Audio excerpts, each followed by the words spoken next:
Yo creo que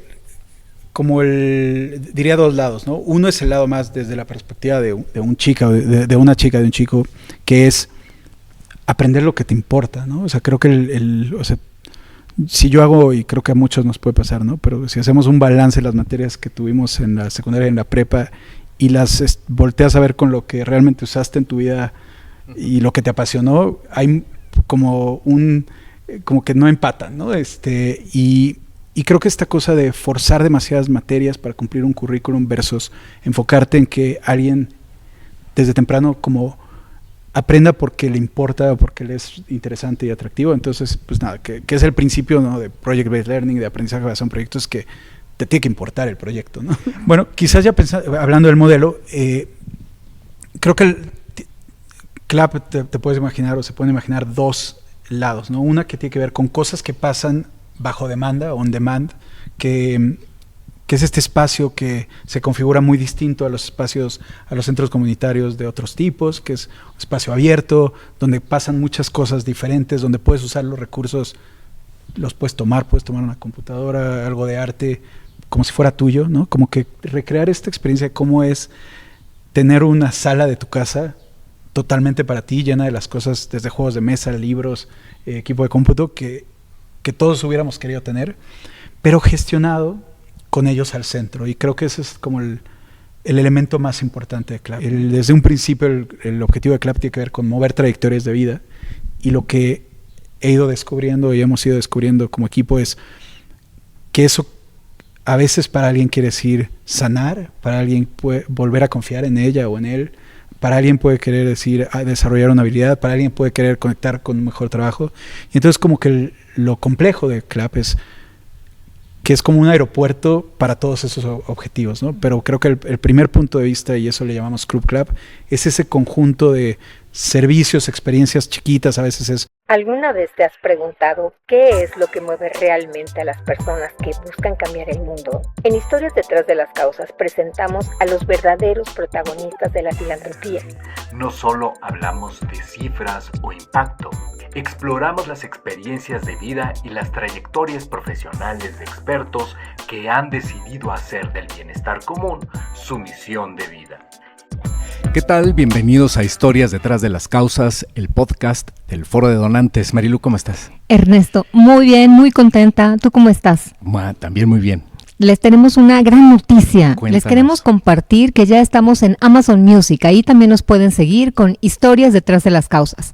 Así es que pónganos también en sus notificaciones para que nos puedan seguir, igual que en YouTube, Apple Podcast y Spotify. Así es, y en todas las redes para que pues ahí nos sigan. Es muy importante que se suscriban para que les lleguen los avisos de los nuevos estrenos, de los nuevos episodios.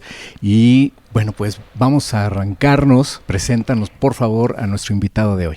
Pues el día de hoy tenemos un invitado muy especial. Él es Diego Alcázar, es director de CLAP. Ya sabremos más adelante qué es, pero muy contentos de tenerlos acá. Diego, mil gracias de estar con nosotros. ¿Qué tal? Gracias. ¿Cómo están? Muchas gracias a ustedes y buen día a todos. Pues muchas gracias por estar aquí. Y bueno, pues el nombre de este podcast es Historias detrás de las causas, y queremos justo que nos compartas tu historia. Así que antes de CLAP y de todo eso, platícanos dónde naces, de dónde eres, un poquito tu entorno familiar, y pues venos trayendo en el tiempo en esta conversación para que pues podamos conocer cuál es el origen de tu visión por crear CLAP. Buenísimo. Bueno, nací aquí en Ciudad de México. Tengo mucha relación con mi familia aquí, pero también con mi familia de Costa Rica. Mi madre viene de Centroamérica y tenemos una familia muy grande allá. Y estudié aquí, algunas veces tuve la suerte de ir a Costa Rica, de pasar temporadas por allá, de luego estudiar algunos pedazos de mi vida afuera. Y yo diría creo que lo que pasó muchas veces voy a hablar quizás de mi infancia y adolescencia, es que tuve muchísimas experiencias muy lindas, ¿no? Son las que queremos que nos platiques. Sí. Platica. ¿Como cuáles? Creo que el contraste de un país como Costa Rica, quizás donde un concepto de bienestar un poco más y de equidad más fuerte. Creo que para mí fue como bastante determinante empezar a entender cómo se ve un país, cómo se ve una ciudad, cómo se ve una región, donde quien va a una escuela pública está mucho más cerca de alguien que quizás va a una escuela privada, que las experiencias de vida o de acceso a servicios son bastante más similares, y contrarrestarlas quizás con pues, este México que donde todavía hay muchas más inequidades más allá de lo económico, creo que en el bienestar, ¿no? Cómo se ven desde cosas simples como primas, ¿no? Que podían pasar a los 15, 16 años, poder acampar en la playa, ¿no? Y cómo se veía un país donde eso era posible, y contrarrestarlo pues con la experiencia quizás de amigas que pues para nada podían imaginar tener esa como libertad, ¿no? Creo que la combinación de sí, bienestar, de un estado mucho más equitativo, y por el otro lado venir o sea, crecer en México, vivir en México y ver todas las cosas increíbles de este país. No sé, fui alguien que fue muchísimo a la naturaleza, que fui mucho a conocer muchísimos estados. Tengo una madre que tenía un negocio en el cual trabajaba en creo que 38 ciudades y nos tocaba ir con ella. Entonces conocer un país tan rico y tan mágico como México, pero también ver dónde dolía, ¿no? Creo que desde muy temprano esta cosa de cómo la experiencia de vida de un niño o un adolescente puede ser tan distinta dependiendo de la burbuja en la que está, ¿no? De su escuela, de dónde pasa sus tardes, de su barrio, y creo que eso como que ha influido bastante en cómo fue creciendo. ¿Qué edad tenías cuando percibiste eso? Porque muchas veces somos adultos y nos damos cuenta ya de eso, de las carencias, o a lo mejor pues de los privilegios que pueden tener otras familias. Pero ¿qué edad tenías tú cuando dijiste, ¿por qué? Sí, y bueno, me gustaría que nos compartieras pues cuál era el trabajo de tu mamá, también como para entender en qué contextos te desenvolvías, porque no es lo mismo ir y ver como estas cosas lindas, ¿no? Pero cómo tenías este acceso a ver las dos partes, que eso se me hace como muy interesante, desde la mente de un niño o de un adolescente, poder hacer esta reflexión es muy profundo. Sí, creo que algo que a veces digo es que siento que como que la inequidad sucede mucho más. O sea, claro que la escuela es como casi club social donde dependiendo de donde te toca ir, pues vives ciertas cosas, tus amigos son de cierto lugar, los papás de tus amigos, pero creo que en las cosas que suceden afuera empezó a hacer, ¿no? O sea, tuve la dicha de poder ir a como algunos campamentos, a algún intercambio en el extranjero y volver. Creo que esa cosa que nos pasa cuando vuelves a tu país y ves todo lo increíble, ¿no? Y lo fuerte, lo fuerte que son ciertas cosas, desde la comida, desde la parte como de comunidad, las familias que se siguen viendo, y luego por el otro lado, pues ver, no sé, pues las carencias, ¿no? Y yo diría que desde chico, ¿no? Fui a una escuela de monjas, que yo siempre digo que eran unas monjas muy revolucionarias, y pues ibas de misiones, y desde ahí yo creo hasta... mi mamá, su negocio, de la empresa que tenía, imprimía desde México, no sé, miles de tarjetas de Navidad y calendarios, y los distribuía, no sé, por creo que 40 ciudades eventualmente, y hacía un viaje un año al norte y un viaje al sur, y en cada uno visitaba 18 ciudades, ¿no? Nos tocó ir varias veces. Entonces creo que eso, ¿no? Y por el otro lado, mis papás tenían un restaurante y desde chiquitos trabajamos, mis hermanos y yo. Y creo que también eso te da una perspectiva, una cosa de ver, por ejemplo, el trato de tus padres con los trabajadores, ¿no? Siempre como buscando ayudarles, ¿no? Buscando ver qué pasa en sus vidas con mucha cercanía. Creo que ver el cariño de los empleados del negocio familiar hacia tus padres, creo que es algo como muy lindo, ver cómo respondían a veces, pues en este país de muchas carencias en los sistemas de seguridad social, pues cómo de repente respondían a las cosas que les pasan a estos trabajadores, y creo que eso como influyó bastante. Sí, creo que por ahí va. Y sí, yo creo que desde los 13, 14 ya, creo que mis padres eran de estos que te decían todo el tiempo de cuando te quejabas de que quizás el coche en el que te recogía no era tan bonito, o cualquier donde era como, no, pues deberías de ver como todo lo que les falta a tantos, ¿no? Y creo que eso es como cosas muy de mirar y de ser agradecido, creo que estuvieron muy temprano, ¿no? en la vida. ¿Y qué pasa después? O sea, tienes todo este contexto, mucho conocimiento de distintos lugares, distintos contextos, distintas realidades, y después, ¿qué es lo que te llama a estudiar?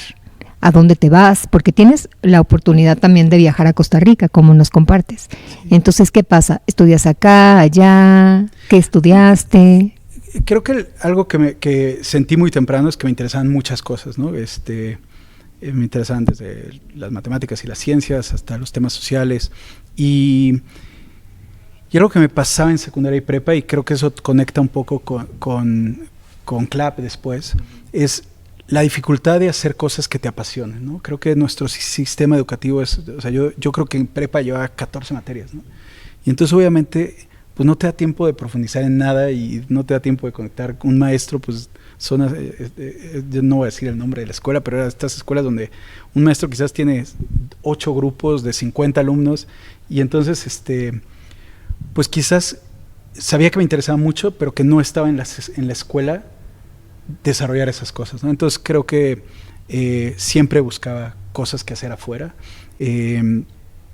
Estudié el último año de prepa en Canadá y fue para mí un cambio muy grande que después como creo que influyó bastante. De 14 materias y 50 alumnos a poder escoger teatro, ciencias ambientales. Desde entonces, y creo que quizás por Costa Rica me empezó a interesar el tema ambiental y ya después pude estudiar cosas de eso.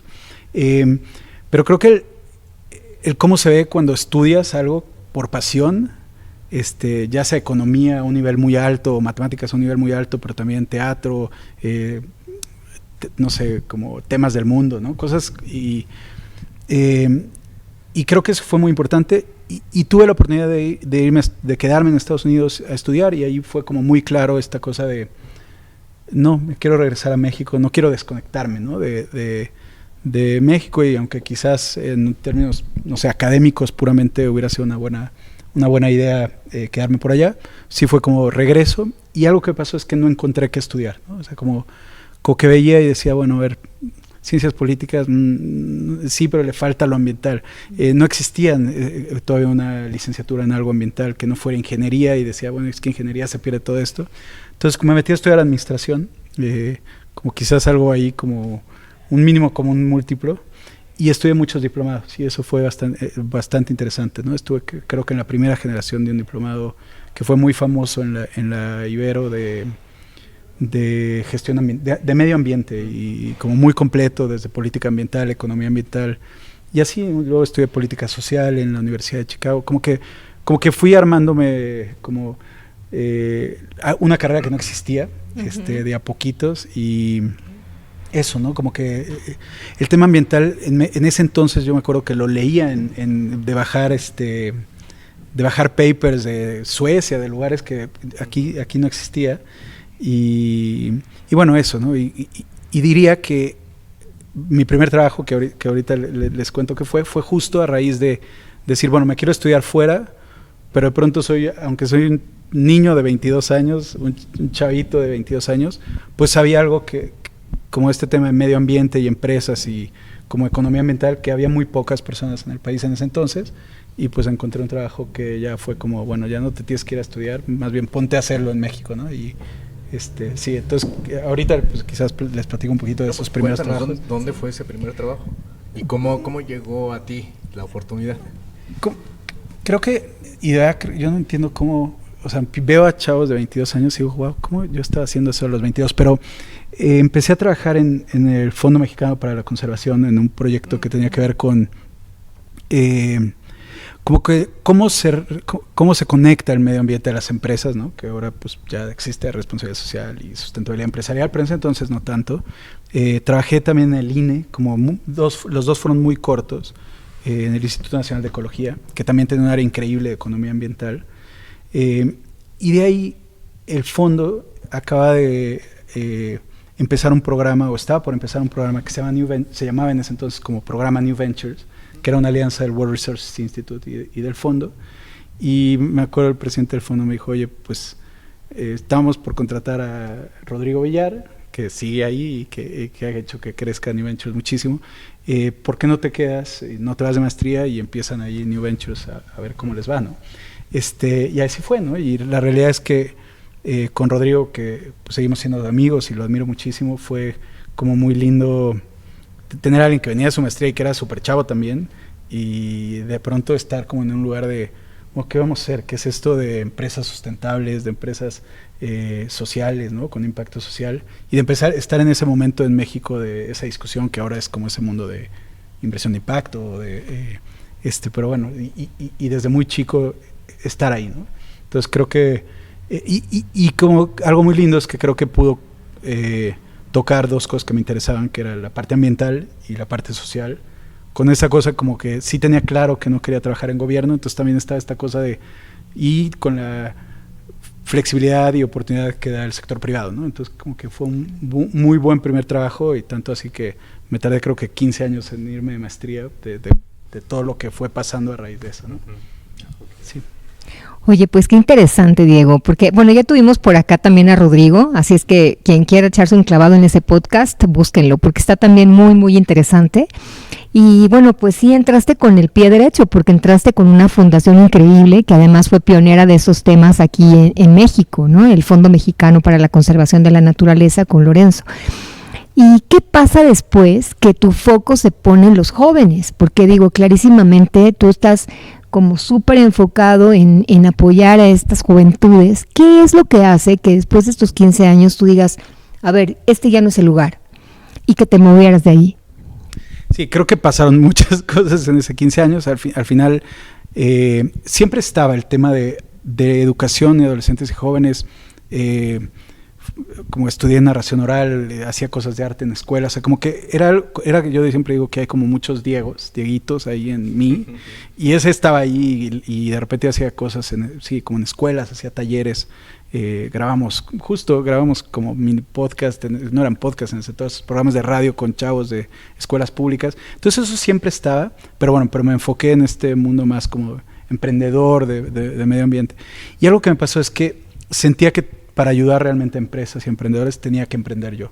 Entonces cuando salí de New Ventures fue para empezar una empresa me interesaba mucho el tema de vivienda en ese entonces, y empecé una empresa de vivienda social sustentable, y nos fue muy mal, ¿no? Porque fue la crisis del 2008 y nada, todo se vino abajo de pronto de lo que tenía que ver con construcción, pero de ahí como empecé a conectar con un par de empresas de las pocas empresas que yo diría como sustentables que crecieron mucho.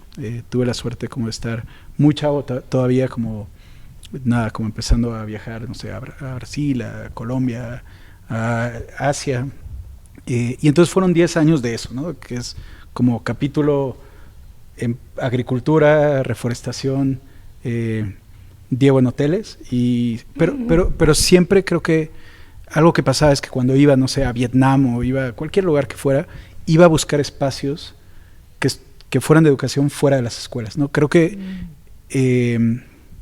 tuve un tío que murió hace poco, arquitecto en Costa Rica, y creo que el tema de cómo los espacios que son diferentes a los habituales, ¿no? A la escuela, al aula tradicional, pueden tener un rol en cómo aprendemos y cómo nos desarrollamos, siempre me interesó, y entonces sí, tenía la suerte de que cuando estaba en cualquier lugar me iba a conocer bibliotecas públicas, a conocer youth centers, a conocer como cualquier lugar donde pasaran cosas padres, y creo que en ese camino pues fue este momento de México donde realmente nos empezamos a dar cuenta que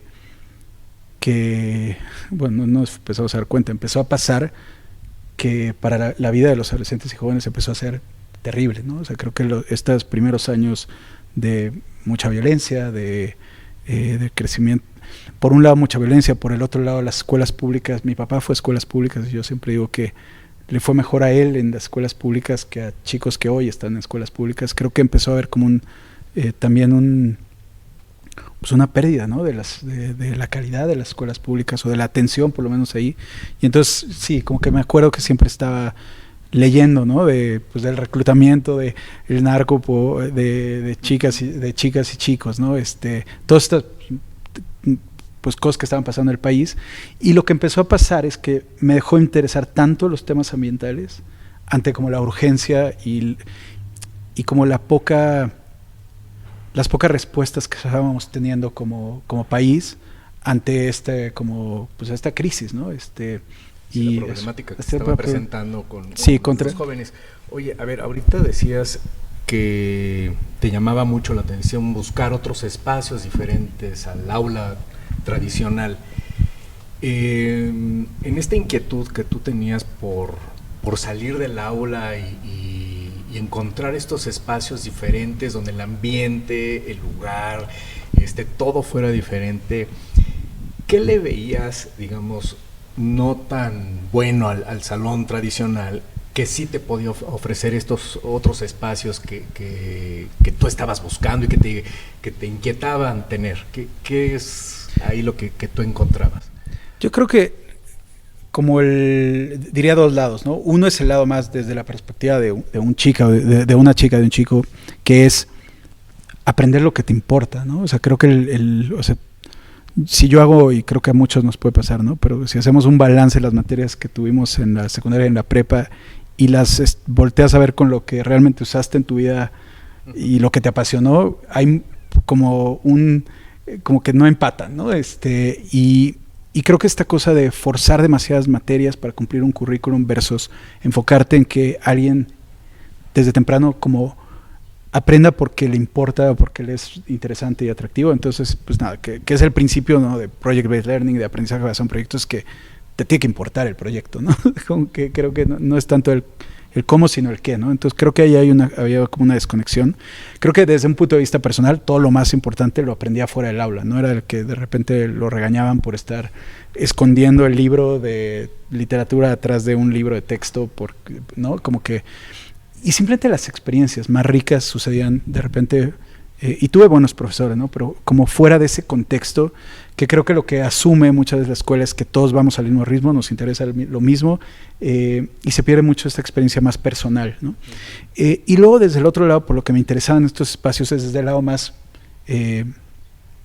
como estratégico, ¿no? O sea, como que sí veía el sistema federal de educación, CEP, y decía, puta, cambiar todo esto va a estar difícil, ¿no? Por el contrario,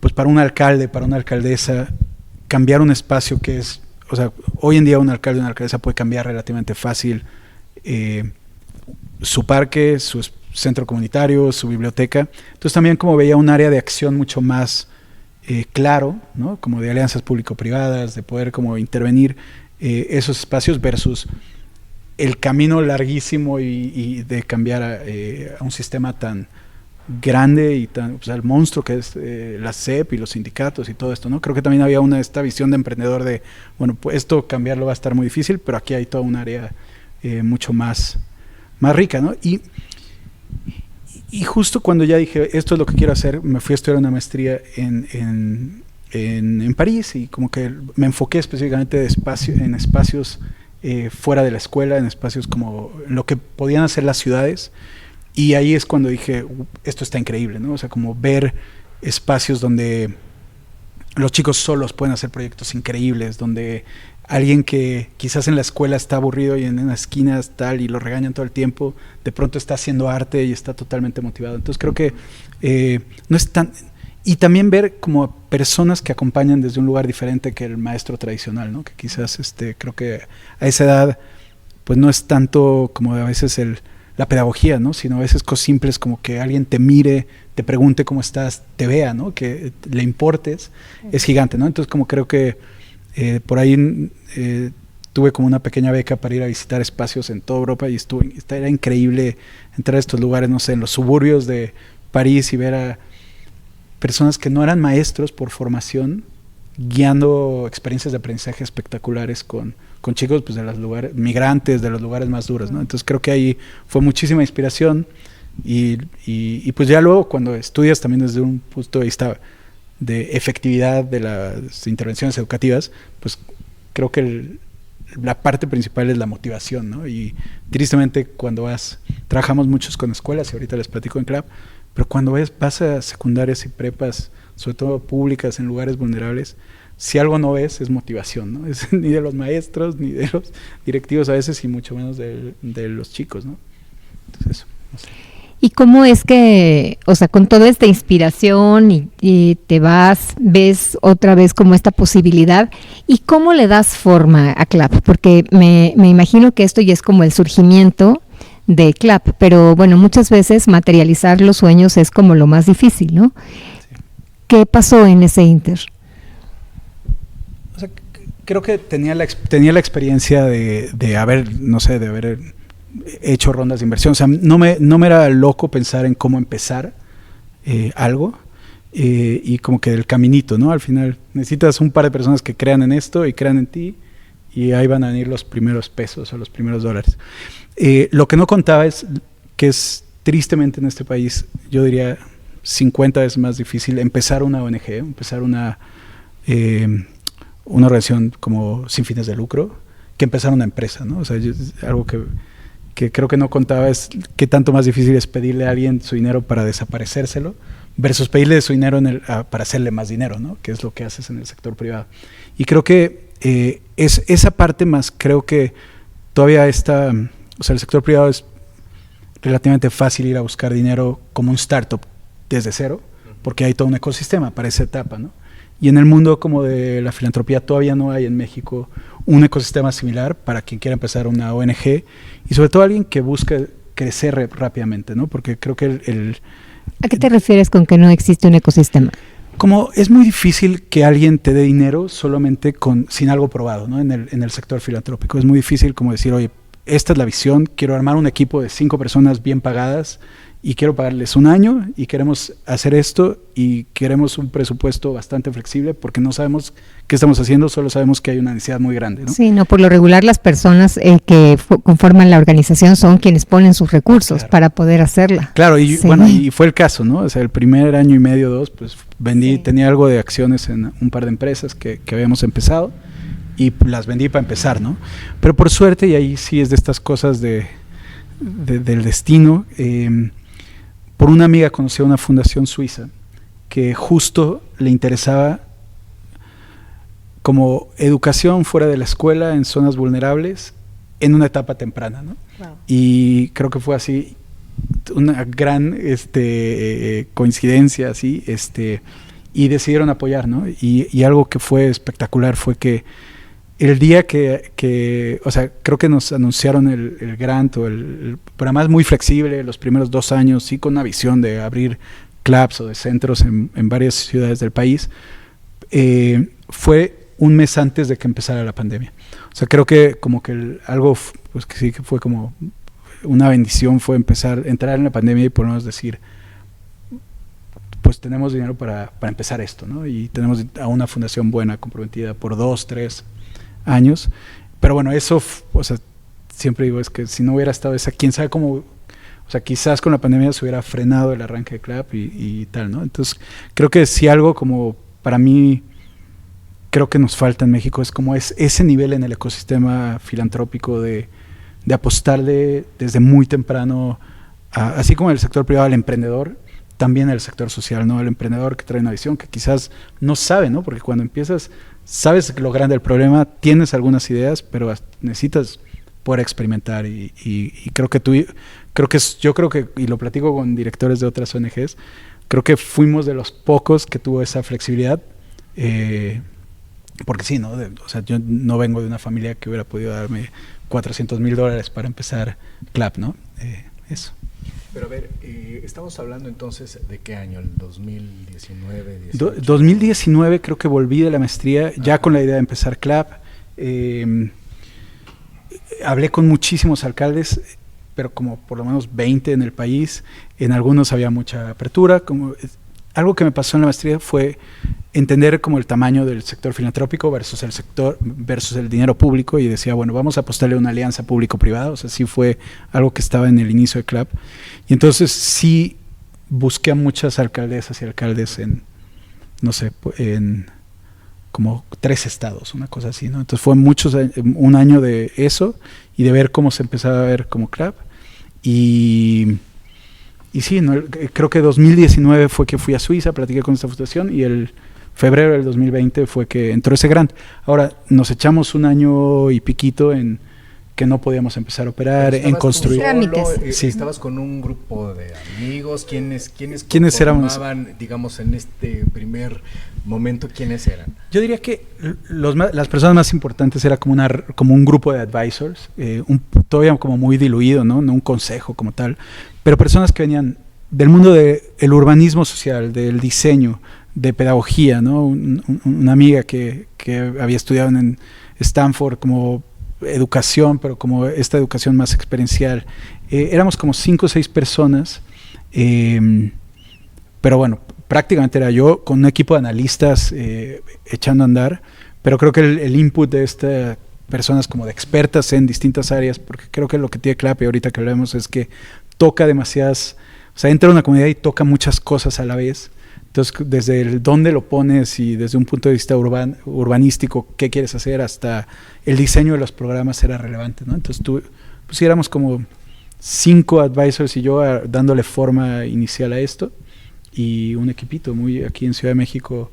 Okay, sí. Pero entonces, bueno, es este grupo de personas, llega la inversión de esta organización y... Empieza la pandemia. Empieza la pandemia. ¿La pandemia qué pasa? Creo que lo que está justo antes de la pandemia era una locura, pero la idea era empezar Clap en 3 ciudades al mismo tiempo, lo cual creo que en ese entonces había más la idea de que lo que importaba o que importaba mucho el espacio, y conforme hemos ido creciendo hemos entendido que lo que más importa son los magos que están en el espacio, los chefs, ¿no? Esas son las personas, y que es fácil abrir 5 espacios muy padres en el país. Lo que es difícil es que sean relevantes y valiosos para los adolescentes y para los jóvenes, ¿no? Entonces, pero en ese entonces estábamos como, vamos a abrir al mismo tiempo en Chihuahua, Querétaro y Mérida, y ese era el plan, ¿no?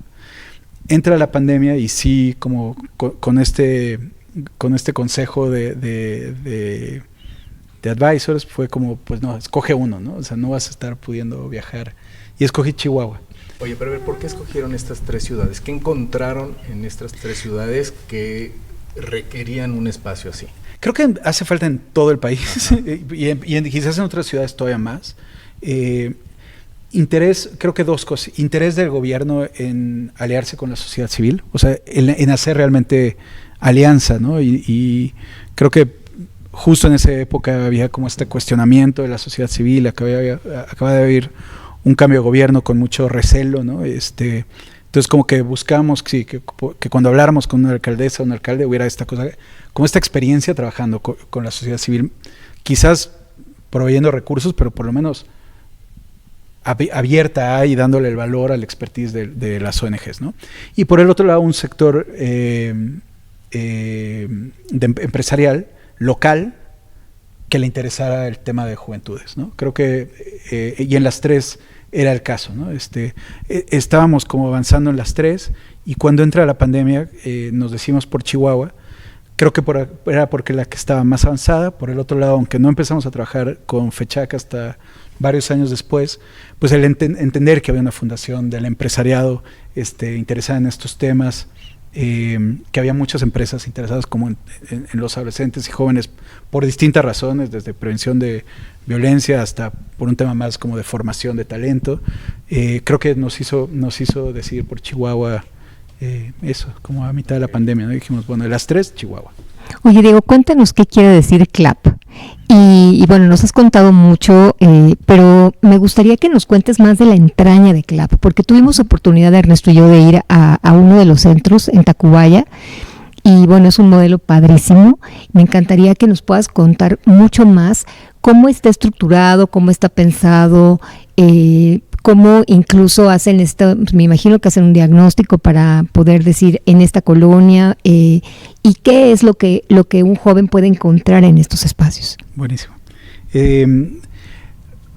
Al buscar el nombre, lo que buscamos era algo que una chica o un chico pudiera decir, nos vemos en Clap, ¿no? No nos vemos en el Centro para el Desarrollo Integral del Joven, o cosas así, ¿no?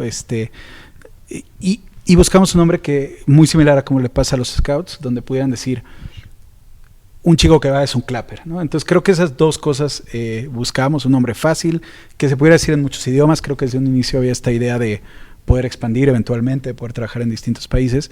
Entonces, que se pronunciara similar en inglés, en francés, en cualquier idioma, y que tuviera algo accionable, ¿no? Creo que es un nombre que remite a algo de acción, ¿no?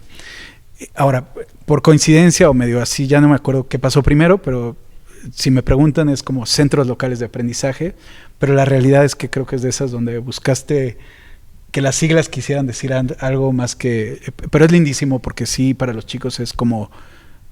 o sea, como un ancla, ¿no? O sea, es su lugar al que van en las tardes y está padre que lo puedan decir muy... como que muy fácil, ¿no? ¿Pero por qué su ancla? Bueno, quizás ya hablando del modelo, creo que el CLAP te puedes imaginar o se pueden imaginar dos lados, ¿no? Una que tiene que ver con cosas que pasan bajo demanda, on demand, que es este espacio que se configura muy distinto a los espacios, a los centros comunitarios de otros tipos, que es un espacio abierto, donde pasan muchas cosas diferentes, donde puedes usar los recursos, puedes tomar una computadora, algo de arte, como si fuera tuyo, ¿no? Como que recrear esta experiencia de cómo es tener una sala de tu casa totalmente para ti, llena de las cosas, desde juegos de mesa, libros, equipo de cómputo, que todos hubiéramos querido tener, pero gestionado con ellos al centro. Y creo que ese es como el elemento más importante de CLAP, ¿no? Cuando te cambia el foco y no eres este centro comunitario donde quizás primero hay que cumplir los objetivos políticos o los objetivos de que se anoten y del que si pueden meter café o si no, de seguridad, sino realmente pones al joven al centro y dices, ¿cómo hago que todo este espacio sea valioso? Te das cuenta que lo que más buscan es como esa conexión como de confianza. O sea, esa como relación de confianza se construye muy rápido en CLAP y eso es lo que permite que después puedan pasar cosas de aprendizaje, ¿no? Creo que desde un principio el objetivo de CLAP tiene que ver con mover trayectorias de vida y lo que he ido descubriendo y hemos ido descubriendo como equipo es que eso a veces para alguien quiere decir sanar, para alguien puede volver a confiar en ella o en él, para alguien puede querer decir desarrollar una habilidad, para alguien puede querer conectar con un mejor trabajo. Y entonces como que lo complejo de CLAP es que es como un aeropuerto para todos esos objetivos, ¿no? Pero creo que el primer punto de vista, y eso le llamamos Club CLAP, es ese conjunto de servicios, experiencias chiquitas. A veces es un torneo de ping-pong, a veces es un taller de un día con un artista increíble que viene y da un taller así, entonces jala a su propia tribu y de repente llegan 15, 20 chavos que aman el collage urbano, ¿no? Cosas muy específicas y de pronto van siguiendo a este tallerista que muchas veces es joven y van ampliando como esta como comunidad CLAP, ¿no? Y luego el siguiente quizás piso tiene que ver con los programas, ¿no? Y entonces en CLAP también trabajamos con chicas y chicos de 12 a 29 años donde es que es un rango gigantesco eso, ¿no? Es como la vida pasa ahí en esos años. Y entonces estos programas buscan atender ya más específicamente y por un tiempo más determinado como los retos de un segmento de esos chicos, ¿no? Y a veces tiene que ver más con habilidades para encontrar un trabajo que pague bien. En adolescencia quizás tiene que ver más con esto que se llama habilidades fundacionales o fundamentales, que es que quizás están en la secundaria y se van a graduar, pero no saben hacer regla de 3 y no saben usar Excel. Okay. Y entonces como que empaquetar es una forma divertida. Entonces ese es un programa que se llama Gira, este programa de empleabilidad se llama Ruta. Y creo que lo que hemos sido, ya que tienes el espacio y ya que es relevante para la comunidad, se te vuelve un laboratorio, ¿no? Donde dices, oye, ahorita lo que más le pasa a los chicos es que están solos, ¿no? Y que necesitan un lugar de conexión y entonces desarrollas un programa para esa necesidad, ¿no? Entonces creo que algo que es increíble de CLAP y creo muchas organizaciones de adolescentes trabajan en las escuelas, que está buenísimo porque ya están ahí los chicos y las escuelas necesitan ayuda, pero creo que el tener un lugar donde los chicos y las chicas llegan porque quieren, que eso es punto número 1, ¿no? O sea, creo que menos del 2% de las chicas y chicas llegan con sus papás. O sea, ya sea en Chihuahua, en un lugar donde bajo el sol o bajo el frío llegan, caminan 2-3 kilómetros, o aquí en Ciudad de México donde tienen que tomar 2 metros, pero llegan solos, ¿no? Desde los 13, 14 años. Entonces ya tienes este laboratorio donde ya están ahí las y los chicos porque quieren, tienen la confianza de decirte qué necesitan, y entonces pues aprovecha el laboratorio y haz un programa que les ayude, ¿no? Y creo que eso, pues, algo que es muy loco en un país como México y con los retos que tienen nuestros adolescentes somos la única organización que opera como una red de espacios para adolescentes y jóvenes, y algo muy lindo es que los operamos como si fuera un laboratorio, ¿no? Obviamente, ya que entendemos que un programa funciona, pues buscamos replicarlo, etcétera, y como toda esta cosa más de escalar y tal, pero creo que llevamos menos de 4 años operando. Creo que lo que ha pasado es que desde como este acercamiento muy único, yo creo que a las necesidades de los chicos, diseñar programas, ¿no? El día que tuvimos la oportunidad de estar en CLAP, que nos hiciste ahí una presentación con todo el equipo, incluso con jóvenes que platicaron sus experiencias, justo hablaban de esto, de lo que pasaba, hablando de lo que externaron los jóvenes que estuvieron ahí, lo que estaba sucediendo en su entorno, en su familia, en su colonia. Y yo recuerdo una chica que nos platicó el tiempo que le tomaba salir desde su casa hasta llegar a CLAP, a qué hora tenía que salir, los peligros que sucedían en las calles de donde ella vivía. Incluso comentó que era peligroso dejar a su hermanito en su casa, eso lo recuerdo muy bien, y que se lo llevaba, claro, que ella era una hermana cuidadora, ¿no? Entonces tenía que transportarse por pecero, y luego el camión, y luego el metro, y luego otro pecero y otro camión, en fin, hasta llegar a CLAP. Y cuando llegaba ahí, después de toda esta aventura, la odisea que nos platicó, ella se refería a CLAP como un refugio, un lugar donde se sentía segura, donde sentía que su hermano estaba seguro y había paz. Pero además estaba el plus, donde ella podía aprender y hacer cosas que a ella le apasionaban y que le gustaban, pero su hermano también tenía un espacio donde podía hacer otras cosas y podía estar entretenido y no estar en pues, su lugar de origen, pasando peligros, y bueno... Sí, o simplemente sola, ¿no? Claro. O sea, es como esto lo traigo en referencia a todo lo que nos has platicado, porque mencionabas en un principio el tema del reclutamiento por el narcotráfico de los jóvenes y cómo CLAP y así, estos sistemas de enseñanza y de refugio para los jóvenes son un oasis en esta locura de país y de mundo en el que estamos, ¿no? ¿Qué sucede? ¿Qué han encontrado ustedes en los jóvenes? Porque imagino que han tenido miles de experiencias y miles de historias en todos estos chicos, donde a lo mejor algunos de ellos efectivamente ya fueron reclutados, o los están amenazando para llevárselos, o tienen un hermano desaparecido, no sé. En todas estas historias, ¿qué sucede con la parte emocional? Porque yo quiero imaginar la carga que traen. Ya cuando menos, la frustración de no poder estar estudiando o haciendo lo que te gusta. Eso ya digamos en lo más ligero, ¿no? Que te estén obligando tus papás y tienes que hacer esto, ya no estudias, tienes que trabajar, en fin. ¿Cómo manejan ustedes todas estas partes emocionales de frustración y de otras cosas?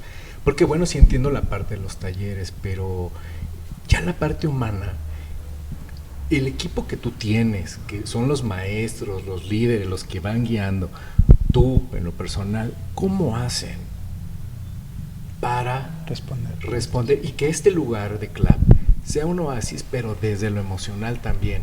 Porque es que va junto con yo pegado, no sé si ¿no? te pasó, Marilu, que cuando entramos ahí, o sea, tan solo el espacio físico es muy bonito. Es muy bonito, sí. Y sientes un... Sí, yo quería comentar algunas cosas porque tienes toda la razón y además es muy impresionante que es un lugar, pues es un lugar increíble. O sea, es un lugar que además te permite ver desde afuera qué es lo que hay. Y es como llegar a una sala de tu casa. O sea, llegas y hay una sala muy bonita con muchos libros que puedes tomar el que quieras y subes y en la parte de arriba puedes tomar talleres y además ahí están los controles. O sea, es como un lugar inusual, ¿no? En todos lados sería como de... ¡oh! ¿Y cómo? En medio la canasta de básquetbol. Wow, sí, no. Y el cuadro maravilloso de Frida. Y sí, ¿no? ¿Sí? Sí, Apelo a mi memoria. No es de frío, ¿no? pero hay un bueno, cuadro muy lindo. pues Sí. yo no sé por qué me remitió. Mira, qué Sí, interesante. pero bueno, o sea, como que en cualquier otro lugar dices, no, ¿cómo vas a dejar esto así tan expuesto? Te lo van a robar, ¿no? Y eso fue algo que a mí me jaló primero de CLAP, que es este espacio de confianza que tú hablabas de eso. Y bueno, creo que también tiene que ver en por qué está ubicado ahí, que está en Tacubaya, ¿por qué ahí? Y respondiendo y bueno, como aunado a todo esto que comenta Ernesto, porque me parece que va como aunado, ¿no? Sí, es un oasis maravilloso. Y además ellos se sienten así, ¿no? Sí, todo, el trato se siente, ¿no? La energía del lugar y de las personas. O sea, yo no sé cómo será afuera, cómo serán afuera, pero adentro era un lugar de confianza, era un lugar de amabilidad. Pues creo que hay mucho que responder, pero creo que brevemente creo que hablando un poco de los retos, son enormes. O sea, yo cuando empecé CLAP traté de hacer como un índice así como hay un índice de bienestar o como well-being, traté de hacer uno desde la perspectiva de un adolescente. Y es así terrible, ¿no? O sea, que en temas de movilidad económica, embarazo infantil, embarazo adolescente, o sea, por donde le veas, ¿no? Riesgo de sufrir violencia, de participar en violencia, o sea, como que calidad educativa. O sea, ves todos estos y lo loco es cuando, o sea, tuve la suerte de estudiarlo desde un punto de vista académico primero y luego verlo ya como en las personas que ves y que vienen y te empiezan a dejar ver su mundo fuera de CLAP y es brutal, o sea, es durísimo y todos estos retos además no son de un día, ¿no? Es esta acumulación de inequidades y algo que a mí me pasa mucho es, o sea, creo que en México, algo que pasó en México es que, no sé ustedes, pero yo crecí estando en la calle de adolescente, o sea, este espacio de socialización que era como tu parque, tu calle, que a los 13, 14 años te podías ver con tus amigos ahí, que si fueras mujer o fueras hombre, como que ese espacio de socialización se perdió en el país. O sea, hoy en día hay muy pocos chicas y chicos que pueden estar hasta las 7, 8 de la noche afuera, ¿no? Y entonces, como lo que busca es CLAP recrear es como este espacio de socialización que se perdió, pero agregado con toda la parte del aprendizaje que no está pasando en la escuela. Entonces, juntar esos dos retos es complejo, ¿no? A veces quisiéramos, no sé, nos pasa en el equipo, oye, pero ayudémosles más a mejorar en matemáticas, y tratamos de meter un programa, pero luego te dicen, yo no quiero esto, ¿no? Es como, y es que ya lo tengo en la escuela, ¿por qué? Porque otra cosa, ¿no? Y entonces nos inventamos un programa donde haciendo pizzas, ven cosas de proporción y empiezan a costear y Excel, y entonces ya estás pensando que eso les va a servir en quizás 2, 3 años que salgan, porque probablemente no van a estudiar en la universidad. Y entonces, pero esa experiencia tiene que ser riquísima y conectando, sobre todo con esta conexión muy humana y muy enfocada en su crecimiento como personas. Y yo creo que ese es como otro de los puntos que hemos descubierto en CLAP y que hacen único de CLAP. En el mundo ya el modelo de salud mental de adolescentes y jóvenes está cambiando de un modelo más terapéutico a un modelo más comunitario o integral. Y en CLAP creo que somos de las primeras organizaciones que decididamente vemos el tema de desarrollo, bienestar y salud mental en todo, ¿no? O sea, como y es bien difícil porque me acuerdo cuando empezamos a buscar psicólogas o psicólogos en Chihuahua, los psicólogos llegaban y decían, bueno, ¿a qué hora tengo mis citas, no? Claro. Y entonces era como, no, pues es que aquí te tienes que poner a jugar juegos de mesa y a ver cómo conectas, o vete a jugar básquet, y desde ahí empieza a conocerlos, porque si pones un letrero de terapia, nadie va a ir, ¿no? Y también, entonces ese modelo tiene que ver con, y ahorita con el apoyo de una fundación estamos tratando de darle mucho más forma y informar los pathways o las formaciones para los distintos roles de staff con esta perspectiva de salud mental.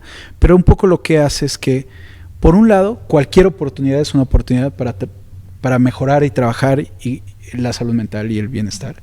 Y por el otro lado, el diseño de las experiencias, llámese un taller de arte o una formación laboral, tiene ya una intención, y entonces muchas veces los primeros programas de empleabilidad tenía esta cosa donde tienes tu parte de formación técnica y esa la tomas en el CECATI y aprendes a, no sé, diseño, pero la parte de salud mental la tomas en un espacio afuera y es en otro lugar y con otra persona.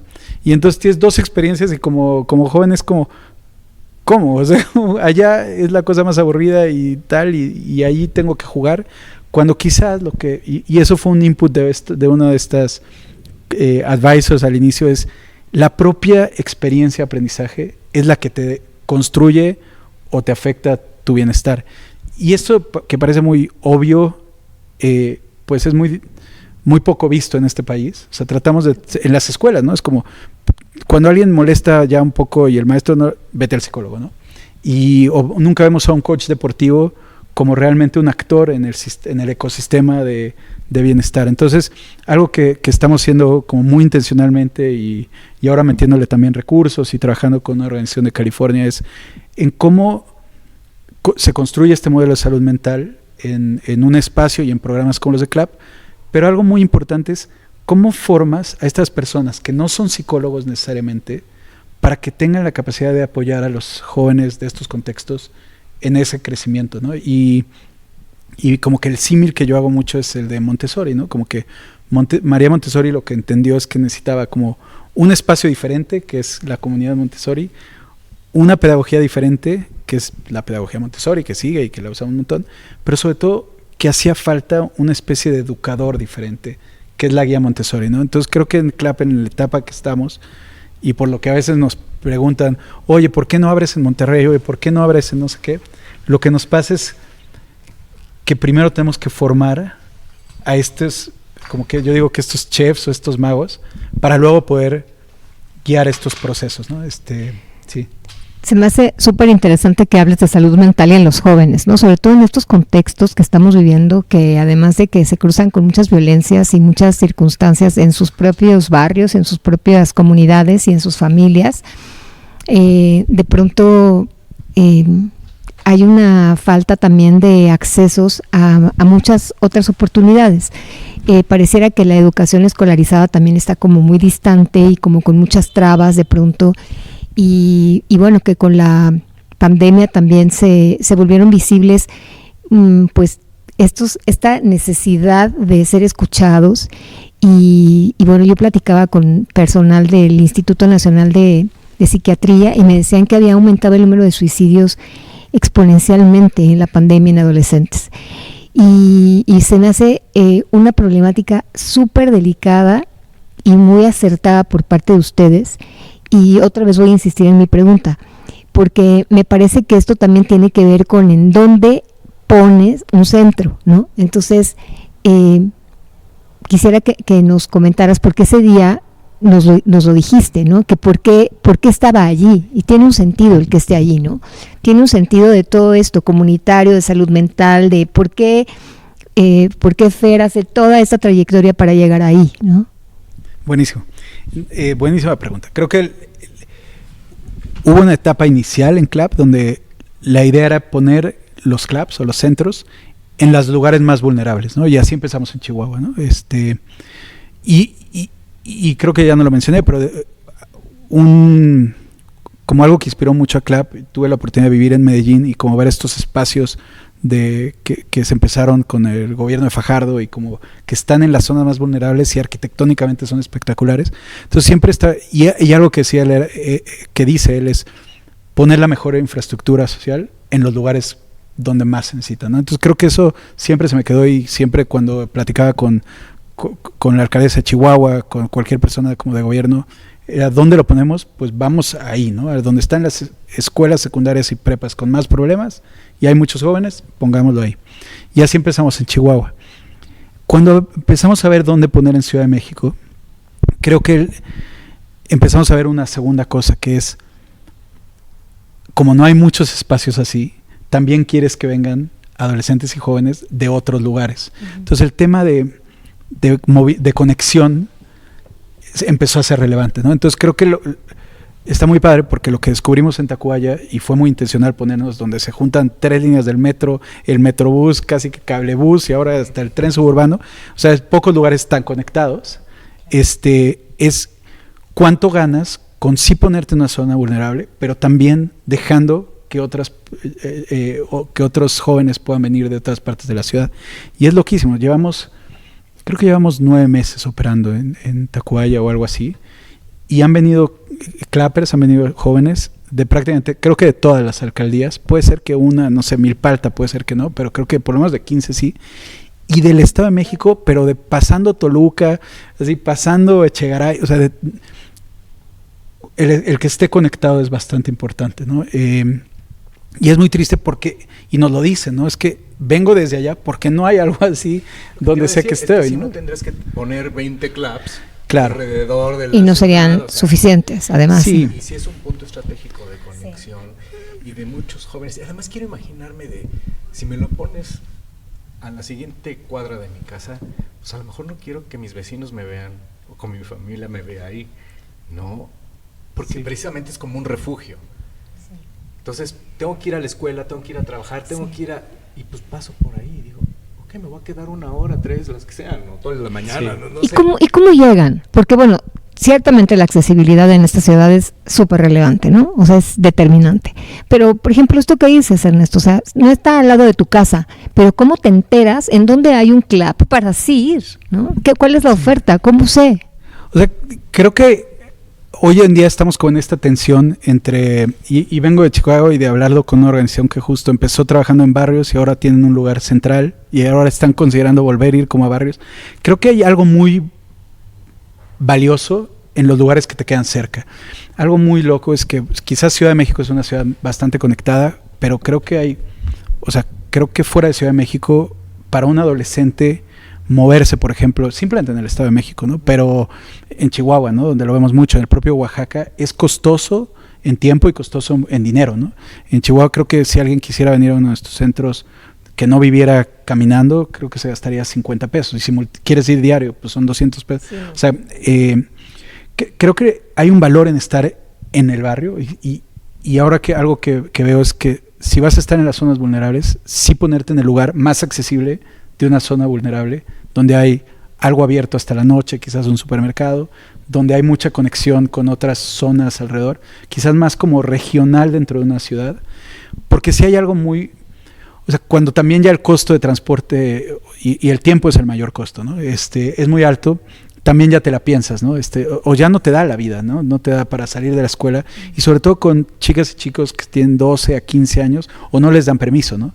En cambio, si está en tu propio barrio y conoces a las personas que lo operan, etcétera, pues los papás confían mucho más, ¿no? Entonces también algo muy lindo de CLAP es que tuvimos la oportunidad de experimentar con lugares muy en estas zonas vulnerables famosas de Chihuahua y lugares que están más como un hub, como un nodo donde pueden venir de muchos lados.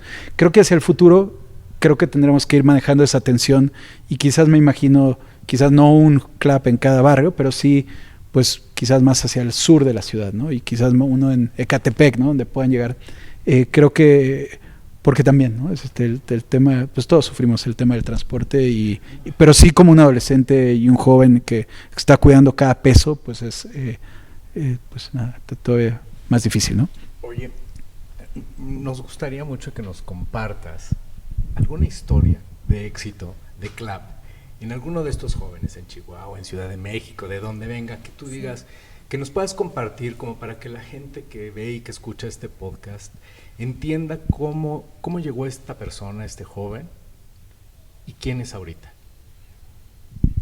Sí, hay muchísimos. Lo que me cuesta es como pensar en algunos, pero creo que hay a mí un par de ejemplos que me gustan mucho, un par de clappers que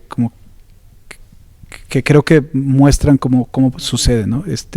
Quizás pensando en alguien como adolescente, hay un chico en Chihuahua que justo está en este contexto inicial donde muchos de sus amigos estaban empezando a vender droga, estaban empezando a reunirse para consumir, etcétera, saliendo de la escuela, y obviamente son escuelas donde en estas escuelas ya no hay actividades como por la tarde, o sea, no hay ni deportes ni talleres porque no hay presupuesto, ¿no? Entonces, a la 1 los dejaban ir, ¿no? Y ellos tienen 8 o 9 horas para hacer lo que sea, ¿no? Y no tenían un espacio. Y algo muy lindo que dice él, y ahora es increíble porque, no sé, ha tomado un montón tenemos un programa que es de 10 sesiones donde acaban construyendo un proyecto increíble y creo que ha llevado como lleva como 6, ¿no? Y desde cosas como lámparas y electrónica hasta cosas como de arte urbano, todo lo hace increíble, es talentosísimo. Pero algo que hice él es, cambié mi grupo de amigos totalmente. O sea, entonces tienes, sus tardes eran 5 o 6 chavos que lo que había presión era hacia ponerse a vender y cada vez más, o ponerse a consumir. Y de pronto tiene amigos que les encantan las cosas que a él le gustan, y de pronto es como, pues florecer, ¿no? Y una cosa de 8 meses, ¿no? Y creo que en adolescentes por ahí, y en los programas de jóvenes, no sé, pienso en alguna chica de Oaxaca o de Chihuahua, y a mí lo que me gusta de los ejemplos de nuestro programa de jóvenes más grandes o en edad laboral, se llama Ruta, que para mí ejemplifican algo que defiendo y que empujo mucho, que es que si lo que queremos al finalmente es mejor empleabilidad o mejores empleos, entonces un poco lo que queremos es que sepan logística, pero si esta chica no sabe Excel, pues va a ser difícil que haga logística, pero si no sabe matemáticas, va a ser difícil que sepa Excel, pero más allá, si está rota, no va a aprender nada de esa cadenita. Totalmente. Y a veces llegan a Ruta y creemos que es un programa de formación, y a las fundaciones se lo vendemos como un programa de formación, pero al final es un programa, primero, de tomar a una chica que estaba rota por abuso de pareja, por abuso en su propia casa, por ya no sentir que sabía hacer nada,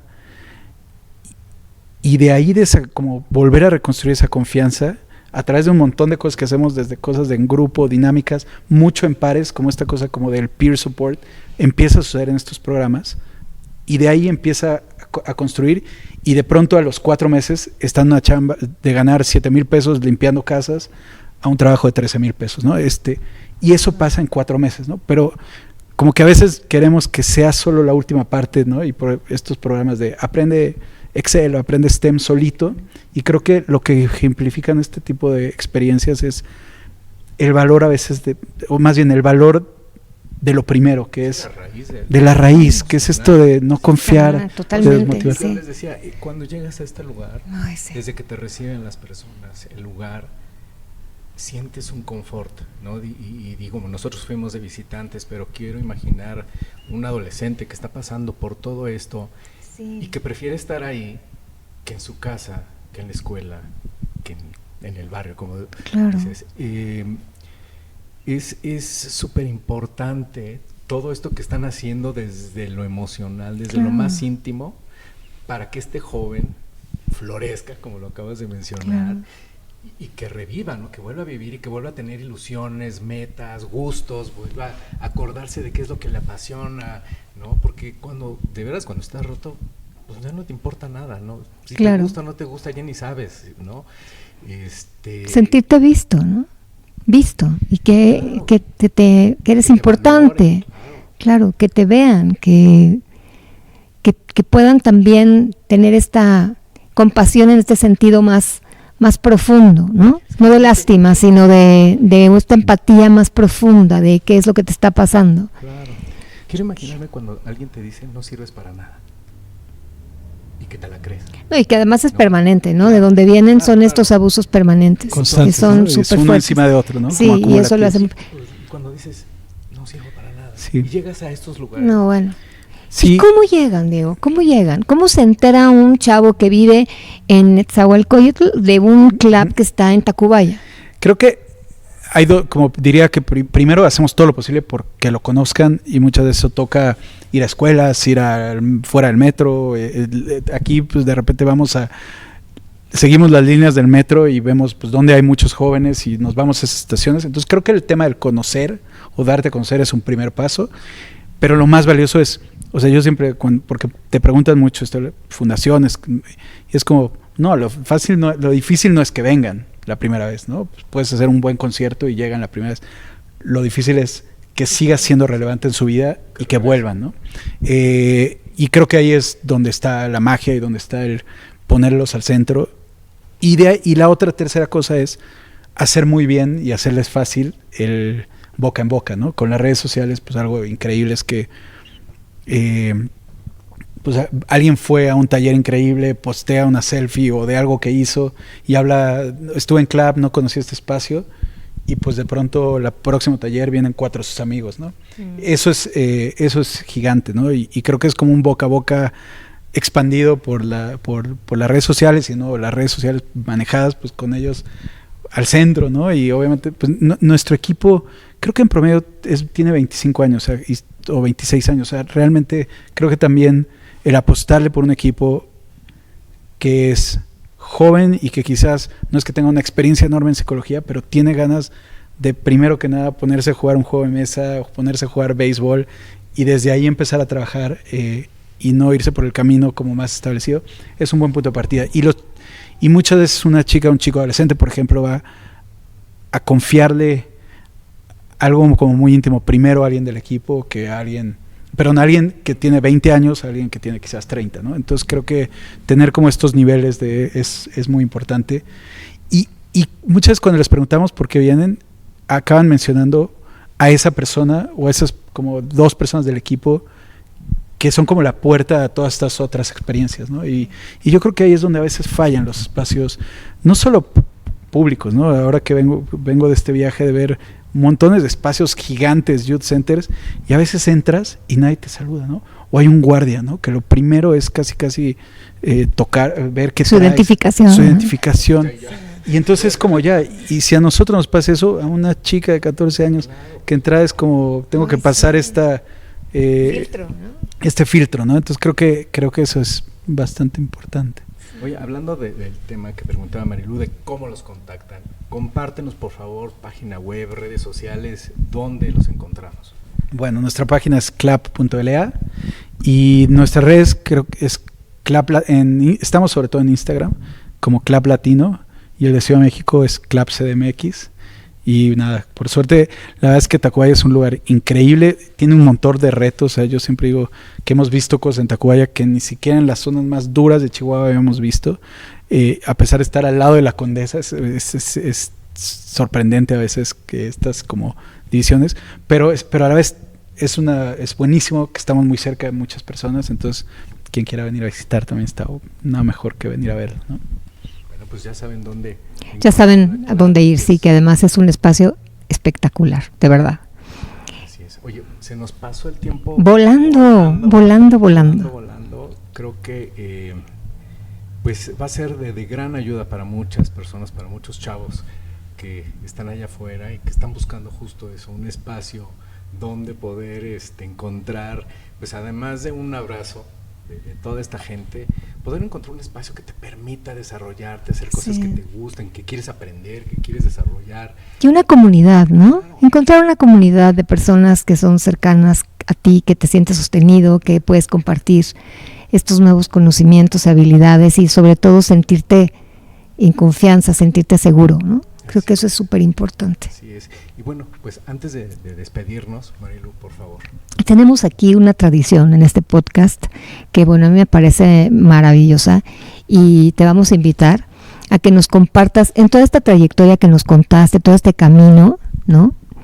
Ahora vamos a irnos hacia este presente y que tú puedas mirar toda tu historia y decirnos o compartirnos quiénes fueron las personas, las personas que a lo largo de tu vida te inspiraron para llegar a ser lo que estás haciendo ahora. Y que le digas gracias hoy aquí con su nombre. Sí. Te dedico este espacio, este podcast. Porque pues gracias a ti me inspiraste y está funcionando. Y estoy haciendo esto, ¿no? Sí, creo que es bien difícil decir una persona, quizás una importante pues ya no está en este terreno, que es un tío de Costa Rica, tío Fausto. Sin duda, no sé, mi madre, mis padres. Tengo la dicha de tener 2 hermanos increíbles, pero sobre todo León, que es, pues nada, es como compañero de aventuras en la adolescencia y también doctor con muchísima vocación hacia los demás, y creo que es siempre un ejemplo, ¿no? de muchas cosas. Y nada, la realidad es que, o sea, Emiliano, Enrique, Nancy, o sea, muchas personas que estaban en este grupo inicial cuando apenas Clap era como una idea y que me ayudaron, pues uno, a no a no abdicar o no dejar el proyecto antes de tiempo, y la otra que nutrieron muchas ideas. Y creo que todo el tiempo, ahora que fui a Chicago, uno de nuestros consejeros está ahí, Rick, que es como increíble cuántas ideas al final tiene un proyecto como este moldeándose, ¿no? Y pues nada, que el equipo actual que tenemos es maravilloso, y quizás puedo pensar en Luz, que es alguien importantísimo, a Jair. La verdad es que el equipo pues al final son, no sé, quienes llevan CLAP, ¿no? Y eso, creo que eso, por ahora. Oye, pues muchas felicidades. Muchísimas gracias, Diego. Gracias por compartir. Sí. De verdad, felicidades por lo que están haciendo, por la sí. juventud, porque increíble. De verdad es súper importante, porque muchas veces, pues quienes ya llevamos un tránsito andado, decimos qué va a pasar, qué va a suceder, y porque te enteras de cada historia. Y sí, pues nosotros que trabajamos en el medio de las organizaciones conocemos a mucha gente que está trabajando, pero dices que no es suficiente, falta, ¿no? Y de verdad, muchas felicidades a esta iniciativa que tuviste con este grupo de personas y que hoy esté funcionando con este gran equipo. Y pues sí, felicidades por ahora sí que arrojarte y hacerlo a costa de todos los obstáculos que veías iniciales, porque creo que necesitamos muchos más views. Muchas gracias. Gracias. Bueno, pues muchísimas gracias. Recuerden que estamos en Amazon Music. En Amazon Music. En YouTube, en Spotify y en Apple Podcast. Así que ahora sí que andamos por todos lados para que vean y escuchen este episodio, así como los anteriores. Así es. Recuerden inscribirse y darle un like, compartir y que nos compartan. Compartir y que nos compartan, sí. Más historias. Quieran que esté aquí con nosotros, por favor que nos escriban. Y pues gracias a Kevin. Gracias a Kevin, a Casa Cemefi, por proporcionarnos este espacio maravilloso, y aquí estamos, aquí seguimos. Síganos en nuestras redes. Muchas gracias. Esto fue Historias detrás de las causas, charlas con expertos en filantropía sobre las vivencias que marcaron su camino y su visión profesional para ayudar a otros. Historias que inspiran.